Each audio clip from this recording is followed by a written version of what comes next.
Yes! Wow! Teka lang. Chelsea! Ikaw na talaga ang pinagpala. Imagine mo, sa lahat ba naman ng kalokohang ginagawa mo, may dumarating pa rin yung blessing sa buhay mo. What can I say? I have immunity to karma, my dear. Salamat sa inyo at dinala niyo ako dito. Kung hindi, nagmumukmuk na naman ako sa bahay kakaisip kay Elisa. You don't need to say that, Aling Dolores. It's our pleasure to cheer you up. Parang si Elisa! Parang si Elisa nga po! Tinatapasindan natin! Elisa! Elisa! Elisa! Elisa! Alisa! Elisa! Alisa!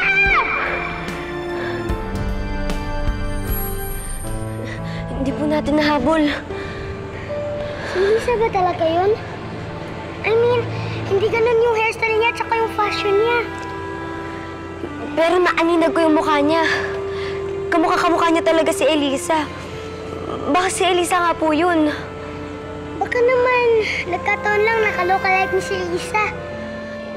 Paano nga po natin malalaman kung si Elisa talaga yun? Teka, pasok tayo sa loob. May kakausapin lang ako. Sige po.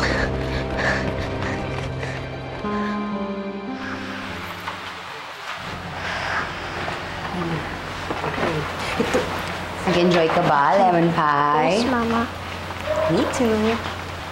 Just get water. Okay. Uy, nakalimutan ko pala sabihin sa'yo kanina na napakaganda ng vibe ng mall na yun, in fairness. Tsaka parang napaka-safe niya. Parang walang i-istorbo sa akin dun. Talaga, madam? Yes! Kaya dapat, sa susunod na mag-bonding kayo, doon na. Tsaka ano ha, huwag mo kalimutan ha. Siyempre naman, madam. Of course. Ma'am, pasensya na pero hindi po talaga namin pwedeng ipakita sa inyo ang CCTV footage namin. Nang dahil lang sa pakiramdam ninyo anak ninyo nakita nyo sa parking area namin. Pero sir, kasi ang tagal ko na pong hinahanap yung anak ko. Nagbabakasakali lang po ako na baka siya nga po yung nakita ko. Sige na po, kuya. Kahit sandali lang. Pasensya na pero hindi ko kayo matutulungan sa hinihingi nyo sa akin. Confidential po kasi yung data ang hinihingi nyo sa akin. At labag po yan sa policy ng mall.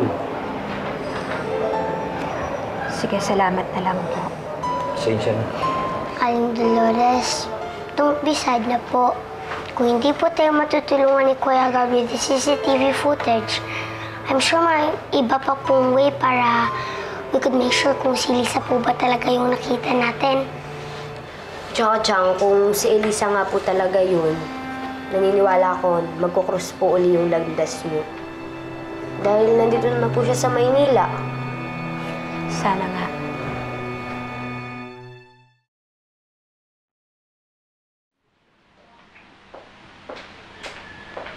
Elisa?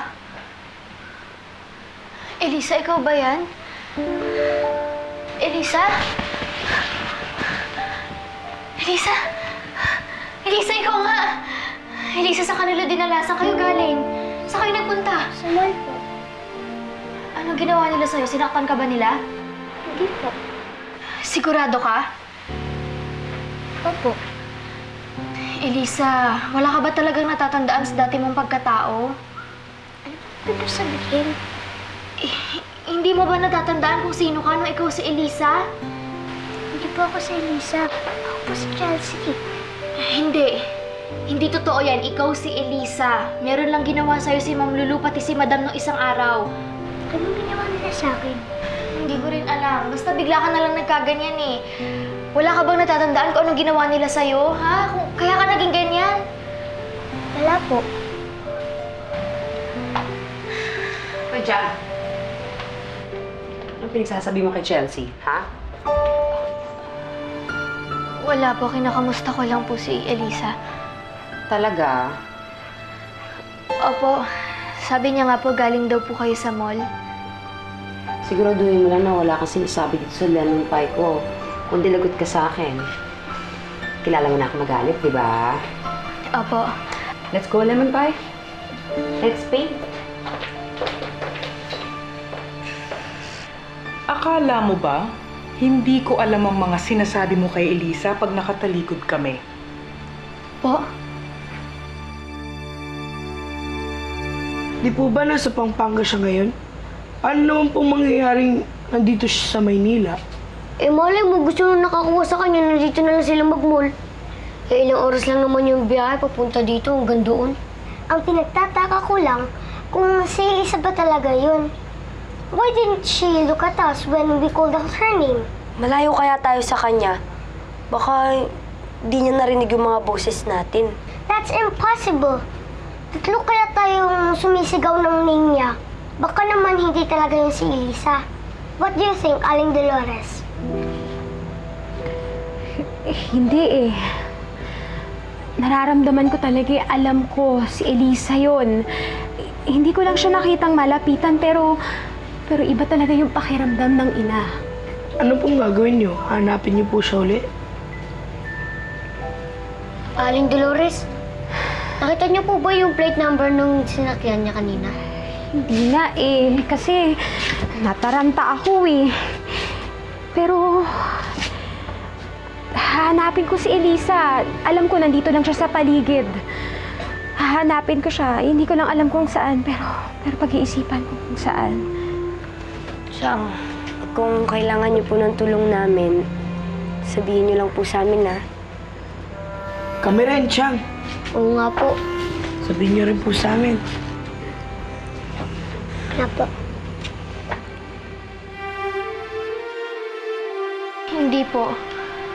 Wala naman po akong sinasabi kay Elisa sa likod niyo. Alam mo, Iha, hindi ko yata nasasabi sa'yo eh. Manghuhula ako. Kaya nahuhulaan ko lahat ng mga sinasabi mo, lahat ng ginagawa mo. Alam mo kung ako sa'yo, no? Sundin mo na lang lahat ng mga pinayo ko sa'yo noon. Wala ka na rin namang mapapala eh. Hawak na ni Lulu ang kaibigan mo. Wala na si Elisa. Hindi mo na mababawi ang kaibigan mo. Malungkot, no? Pero, yun ang totoo.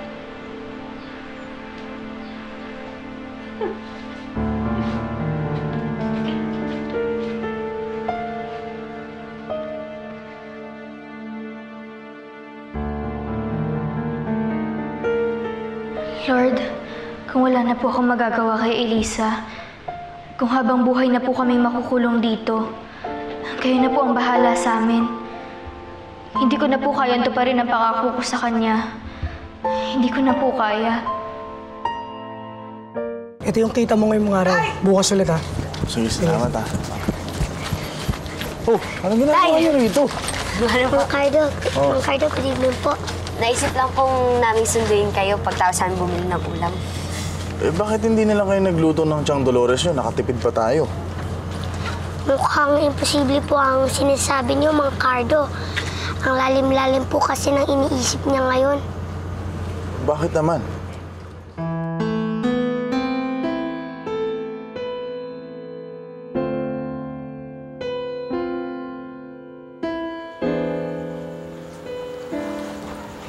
Lemon pie, bakit ganyan yung clouds mo?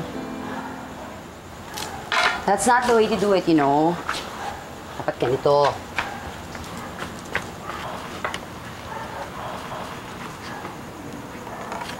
You have to add a little texture. See? Di ba mas buhay yung clouds? Di ba mas maganda tignan?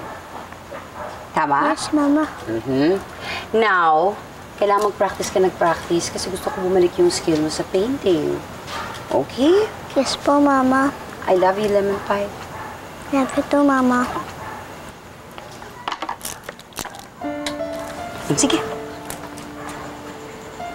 Tuloy mo lang. Here, use this brush. But now, can I show you my masterpiece?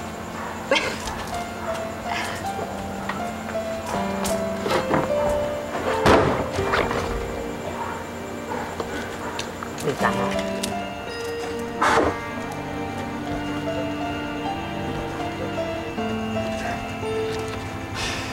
This is you and me. For a while, I stopped painting portraits of mother and child kasi I lost my child. But now that you're back, see? Ang galing ka na ulit. Kaya huwag mo akong iiwan, Chelsea, okay? Okay, baby. Okay? Give me a kiss. Ay, nakaka-istorbo ba ako dito? No! Why? Ano meron? Tonight sa full moon. Paalala ko lang sa'yo. Oh my God! Chelsea, doon ka muna sa kitchen. May food doon. Kain ka, magpapahuli lang ako kay madam, okay? Okay? Okay? Okay? Teka lang, ha? Dali lang. Hindi si Elisa talaga yun eh.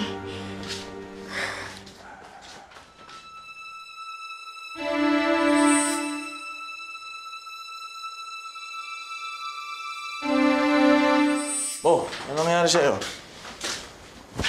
Ay, naku. Balita mo yung nangyari sa inyo ni Josie sa mall, ah. Baka mamaya hindi si Elisa yun, namamalikmata lang kayo. Hindi, kuya. Sigurado ako si Elisa talaga yun. Ang lakas ng kutob ko, na siya yun. Nakikita ko siya sa malayo. Oo, iba yung tsura niya, iba yung damit niya. Pero kuya, alam ko talaga, anak ko yun eh. Eh kung siya nga yun, eh, tapos nandito siya sa Maynila, bakit hindi pa siya bumalik sa atin? Hindi ko alam. Baka kasi nakakatakot yung kumuha sa kanya. Baka pala pinagbabawalan siya na umuwi sa atin, di ba? Pero sabi ni Josie, nakita niya raw siyang mag-isa naglalakad. Eh kung nakakatakot yung kumuha sa kanya, hindi niya pababayang maglakad yung bata dun sa mall. Babantayan niya yun. Hindi ko alam, kuya.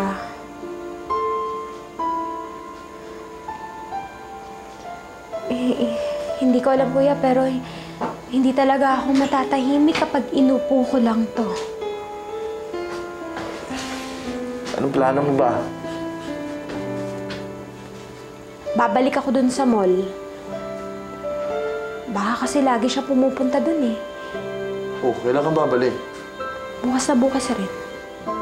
O sige, bukas. Sasamahan kita. Maga. Ha? Oh, salamat. O sige na, magpahinga ka na.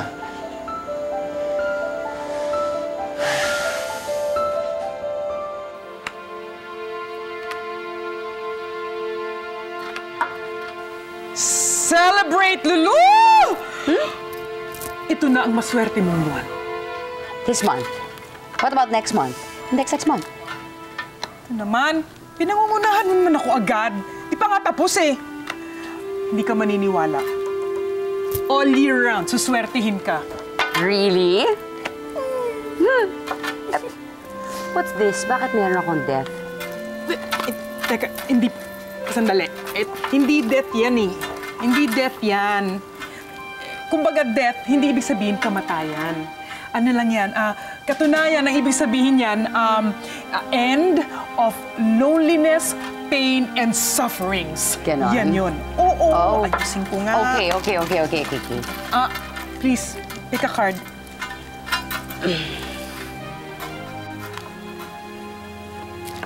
Anong tanong mo? Recently kasi, meron akong friend na tumawag sa akin, sinalok niya ako ng business kasama yung husband niya. Kung pwede daw ako mag-invest ng money doon sa kumpanya nila. So, tingnan ko kung okay ba. Go for it! No. Buenas! Buenas! Ito na. Ito ang pinakamaswerteng business. Alam mo, vibe ko, swerte ang business na to. Swerte siya! At limpak-limpak na pera ang makukuha mo sa kumpanya nito. Kung ganon, I should make a call now.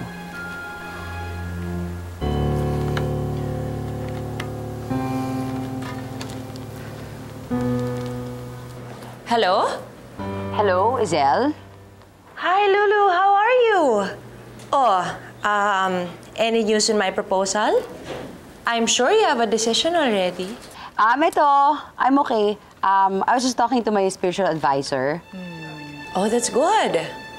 What was your advice? Sabi niya, go daw. Magiging maswerte daw tayo. So, ano na? Game na tayo.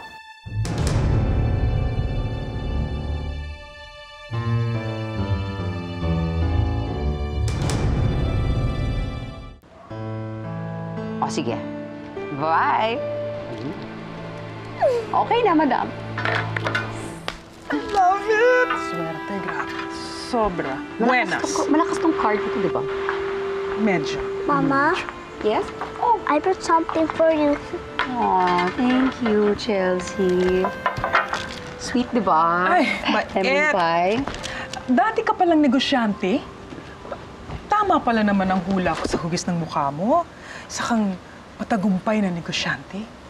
Sobra. Alam mo, sa totoo lang, it's all because of my lemon pie. Thank you for coming back. Dahil sa'yo bumabalik ang swerte ko. Oo naman, dapat talaga sinishare ang pera. Kasi hindi dapat ninatago yan. And the more you share, talagang magda-double lang yung money. Yes, of course. And I'm doing everything for my Chelsea. Siyempre, lahat naman to eventually will go to her, di ba? My lemon pie. Di ba, Makis? Ganun lang? Sige na nga.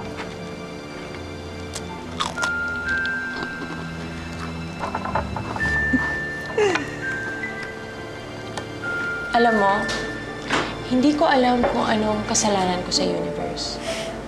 Bakit lahat ng gusto ko, nakukuha ko? Karma lang yan. Well, I suppose it's good karma. So I must be good in my past life. So I am reaping my good deeds now. Imagine, Odette, it all started with your crazy idea na kumuha ng baliw na investor. At may nakuha ka nga sa liga ng mga kaibigan mo, Izel. Alam mo yung funds na makukuha natin kay Lulu. Sakto na yun eh. Pangtakip sa nawawalang pondo ng kumpanya.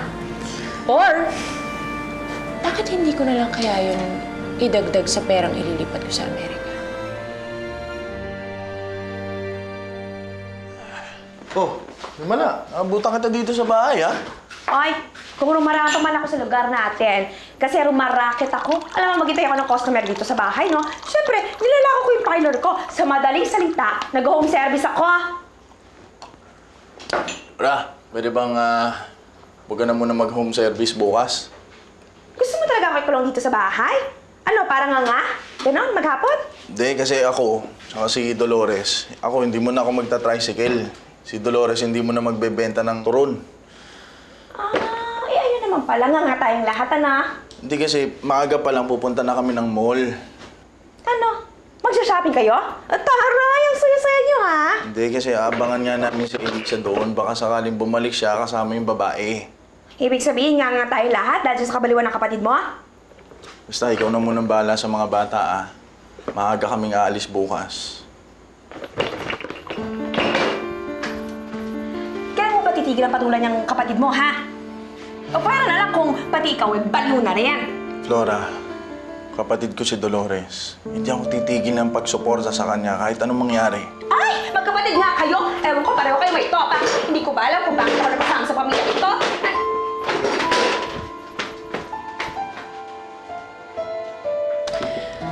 Ingatan mo yan. Bank statement ko yan sa bago kong account. Hinihingi yan ni Franco, kaya please ingatan mo. Make sure that nobody sees that, especially Victor. Baka atakin yun sa puso pag nakita niya kung gaano karami ang pera ko. Wala namang sakit sa puso si Sir Victor. Magkakaroon pa lang. So ingatan mo yan. May kakausapin lang ako sa labas, okay? Okay.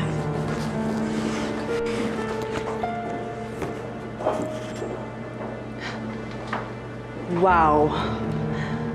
Ganto na pala talaga kayaman si Izel. Odette, kanina pa nag-ring yung phone sa line 3. Baka gusto mong sagutin. Yes, thank you, Miss Sisi.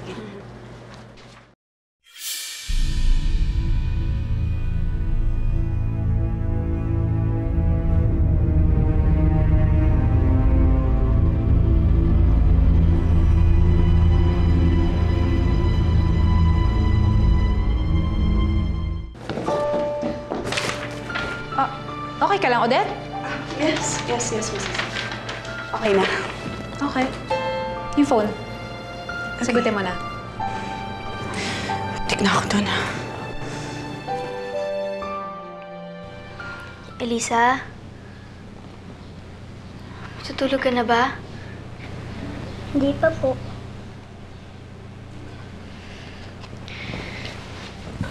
Elisa, wala ka ba talagang natatandaan sa pagkatao mo?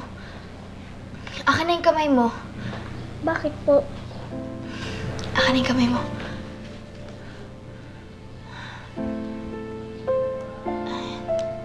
Ito, natatandaan mo ba to? Di ba nangako tayo sa isa't isa? Na kahit na anong mangyari, hindi natin iiwan ng isa't isa. Pangako natin yan eh.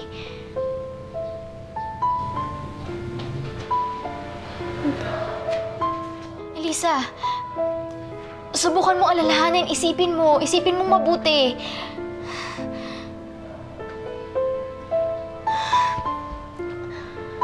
Ito, kinanta mo to dati eh. Tandaan mo ha, subukan mong isipin. Paano mabubuhay ang isang yakit na walang huwarang nakikita?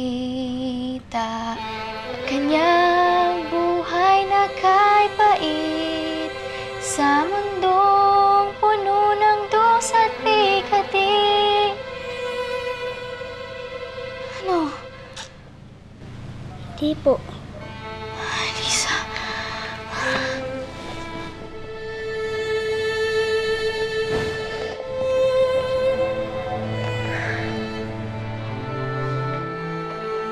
Hoy, Jam!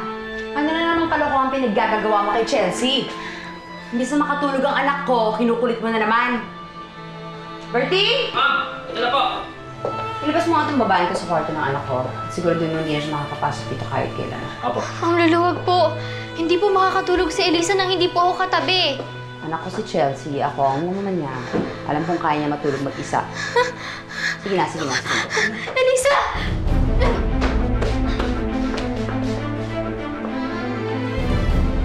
Don't believe her, Chelsea, ha?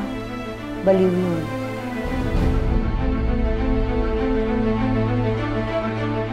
Tutuwa ka sa akin, my dear cousin. Kasi palaki na ng palaki ang laman ng dollar account ko. So all I need is your co-signal and I'm going to start the wire transfer. Alam mo, napakagaling ko talaga magtrabaho. Mabilis, malinis. Si Victor nandito sa opisina, pero wala siyang kaalam-alam na wala na pala siyang pera. At bago pa yan makaramdam, nasa US na lahat ng kayamanan niya. So when are we going to start the wire transfer? Sino kausap mo?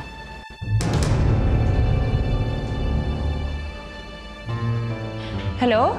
Hello? Hello? Hello? Sino kausap mo? Ano yung pinag-uusapan niyo tungkol sa wire transfer? May lilipat ka bang pera sa ibang bangko?